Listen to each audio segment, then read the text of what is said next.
It was a beautiful morning on the island of Sodor. Thomas the Tank Engine's blue paint sparkled in the sunshine as he puffed happily along his branch line with Annie and Clarabelle.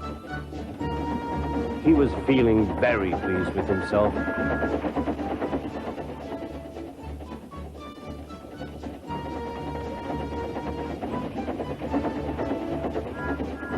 "Hello, Thomas," whistled Percy. "You look splendid." "Yes, indeed," boasted Thomas. "Blue is the only proper color for an engine." "Oh, I don't know. I like my brown paint," said Toby. "I've always been green. I wouldn't want to be any other color either," added Percy. Well, anyway, huffed Thomas, "blue is the only color for a really useful engine. Everyone knows that." Percy said no more. He just grinned at Toby. Later, Thomas was resting when Percy arrived. A large hopper was loading his trucks full of coal. Thomas was still being cheeky. "Careful," he warned. "Watch out with those silly trucks." Go on, go on," muttered the truck. "And by the way," went on Thomas, "those buffers don't look very safe to me." The last load poured down. "Help! I'm choking!" cried Thomas. "Get me out!" Percy was worried, but he couldn't help laughing.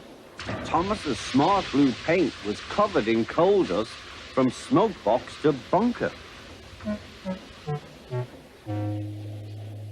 "Ha ha," chuckled Percy. "You don't look really useful now, Thomas. You look really disgraceful." "I'm not disgraceful," choked Thomas. "You did that on purpose. Get me out."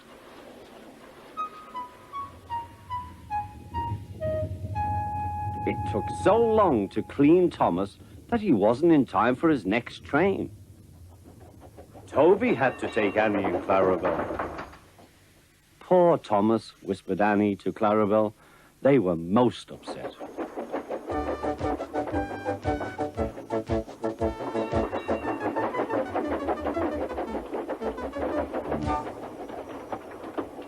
Thomas was grumpy in the shed that night.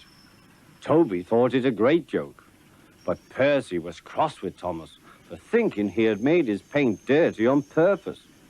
Fancy a really useful blue engine like Thomas becoming a disgrace to the Fat Controller's Railway.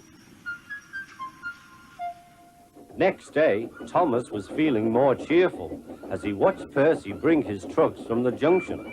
The trucks were heavy and Percy was tired.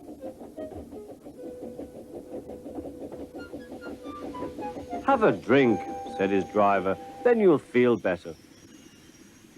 The water column stood at the end of the siding with the unsafe buffers. Suddenly, Percy found that he couldn't stop. The buffers didn't stop him either. "Oh!" wailed Percy. "Help!" The buffers were broken and Percy was wheel-deep in coal. It was time for Thomas to leave. He had seen everything. "Now Percy has learned his lesson too," he chuckled to himself.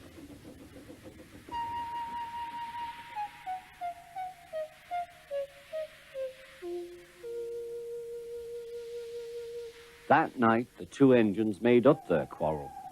"I didn't cause your accident on purpose, Thomas," whispered Percy. "You do know that, don't you?"